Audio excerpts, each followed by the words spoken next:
오랜만에 김포공항을 방문했다. 와이프와 제주도를 가기로 했는데 왜 가냐고? 그것은 신혼여행 1주년이기 때문이다. 다시 말하자면 첫 번째 결혼기념일인 것이다. 곧 제주공항에 도착했다. 이번 여행은 특별히 차 렌트를 하지 않으려 한다. 느긋하게 제주 바다를 만끽하기 위함이다. 해안도로를 따라 펼쳐지는 장관들이 세저씨의 심금을 울린다. 1시간 정도 걸려 숙소에 도착했다. 숙소는 곽지 과물해변 근처에 있는 펜션인데 생각보다 시설이 괜찮아 보인다. 드라마의 주인공처럼 이번 여행을 즐겨보려 한다. 시원한 오션뷰 수영장이 우릴 반겨준다. 하지만 따로 이용하진 않을 생각이다. 그 이유는 다름이 아니라 객실 안에도 미니풀이 있기 때문이다. 그리 크진 않지만 제주 바다를 품기엔 충분한 크기다. 냉장고를 여니 한라봉 주스가 있다. 숙소를 나서기 전 한 잔의 여유가 필요하다. 짐을 풀자마자 저녁을 먹기 위해 밖으로 나왔다. 여기는 폐공장을 개조한 카페인데 그냥 길을 잘못 든 곳이다. 다시 갈 길을 가는데 출입을 통제하고 있었다. 오호 통제라. 하지만 여차저차해서 도착할 수 있었다. 안에는 늘 텐션이 높다. 그래서 내가 반했다. 경치 좋은 이곳에서 해산물 세트를 먹을 거다. 여러 해물들 앞에서 우리는 소주 한 병을 나눠 마시며 작년 신혼여행을 추억했다. 어느덧 밤이 되고 치기는 점점 오른다. 이대로 끝내긴 아쉬워 맥주 한잔 하는데 고양이 한 마리가 우리 이야기를 들으러 왔다. 이 녀석의 이름은 우미인데 사실 아내가 제멋대로 부른 이름이다. 숙소로 돌아와 테라스에서 맥주를 더 마신다. 어떻게 알았는지 동네 사람들이 한데 모여 우리의 기념일을 불꽃놀이로 축복해준다. 다음날 아침 따사로운 햇살이 모닝콜을 해줬다. 조금의 숙취를 해소할 필요가 있다. 해장을 하러 소문난 곳으로 왔다. 몸국과 고기국수를 각각 시켰는데 기대 이상으로 맛이 좋았다. 해변 앞에는 플리마켓이 열리고 있었다. 햇살이 뜨거운 아내를 위해 모자를 선물해줬다. 이것은 결혼기념일 선물이기도 하다. 이 동네의 도라르방들은 대체로 정부의 방역 지침을 준수하고 있었다. 다만 해녀 한 분이 마스크를 쓰지 않았다. 사실 이곳 해변에는 전설이 있다. 옛날 옛적 이곳은 원래 사람이 살던 마을이었는데 어느 날 갑자기 흔적도 없이 모래에 파묻혔다는 것이다. 사라진 이들을 기리며 도라르방이 세워졌다고 전해진다. 이런 망상을 해보며 서둘러 협재로 이동했다. 날이 더워 전망 좋은 카페에 들렀다. 날아온 섬이라는 비양도가 멋진 자태를 뽐낸다. 한번 가보고 싶었던 한림공원에 들렀다. 수국철이라 축제가 열리는 모양이다.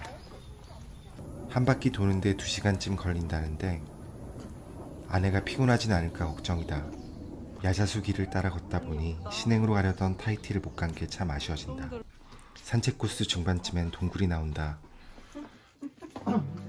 생각보다 크고 볼거리가 많은데 이상하게 자꾸 공포 영화들이 떠오른다. 살아있는 돌이라는 말 자체가 무섭다. 떨어지는 석회수가 계속 돌을 변화시킨다고 했다. 동굴을 2개 정도 지나면 드디어 빛이 보인다. 그리고 출구 앞에는 돌들이 쌓여 있는데 동굴에서 차마 빠져나오지 못한 홀령들을 기리는 드디어 수국동산에 도착했다. 화려한 수국들이 수국수국 피어났다. 수국도 예쁘지만 그래도 아내가 더 예쁘다. 출구 쪽엔 공작새도 있었다. 길 가다 공작을 마주칠 줄은 꿈에도 몰랐다. 오래 걸었더니 허기가 진다. 그래서 지인에게 추천받은 고깃집을 찾아갔다. 정갈하게 기본찬이 나오고 삼겹살을 주문했다. 숙성된 흑돼지를 볏집에 훈연했단다. 초벌의 풍미가 살아있어 맛이 참 좋았다. 배도 부르니 조금 걷기로 했다. 슬며시 찾아오는 노을빛이 구름을 감싼다. 뱃사람이 없는 휴일의 항구 마을은 여유롭다.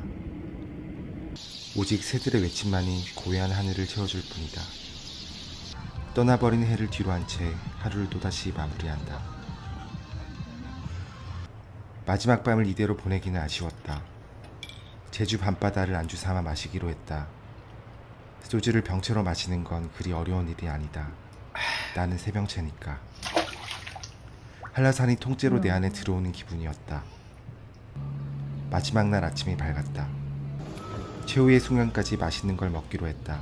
오늘 메뉴는 어제와 다른 스타일의 흑돼지다. 밑반찬에 우선 맥주부터 들이켜본다. 고기엔 역시 투명색 카스가 최고다. 주문한 흑돼지 오겹살이 나왔다. 숙성을 거치지 않은 생고기 특유의 육향이 참 좋다. 후식으로 먹은 김치말이 국수도 참 맛있었다. 원래 가려던 카페에 문이 닫혀 있었다. 황급히 다른 카페를 찾았는데 영국을 그대로 옮긴 느낌이었다. 주인분도 상당히 신사적이었다. 마음의 양식은 좋은 에피타이저다. 애프터눈 티를 마시며 오후의 여유를 즐겨본다. 잠시나마 공장 나으리가 된 기분이었다. 중세에서 벗어나 다시 현실로 돌아왔다. 부끄러움을 뒤로 한 채 셀카를 참 많이도 찍었다. 애월바다는 언제 봐도 참 아름답다. 해변을 즐기다 보니 다시 귀족이 된 것만 같다. 하지만 귀족은 맥주 같은 걸 마시지 않는다. 피쉬앤칩스가 입에 맞는 걸 보니 아무래도 난 귀족과는 거리가 먼 것 같다. 이제 진짜 제주를 떠날 시간이다. 떠나기 전 공항 근처에서 일몰을 구경해본다. 누군가 내게 결혼이 무엇인가 물어본다면 나는 이렇게 답하고 싶다. 결혼은 편도 티켓만 끄는 여행과 같다고. 결혼 생활의 종착지가 무엇일지는 알 수 없다. 다만 처음 티켓을 끊었을 때 설렘만 잘 간직한 채 우리 둘이서 앞으로의 여정을 잘 채워나가면 된다. 그런 의미에서 이번 여행은 우리 부부에게 따뜻한 체험의 시간이었다.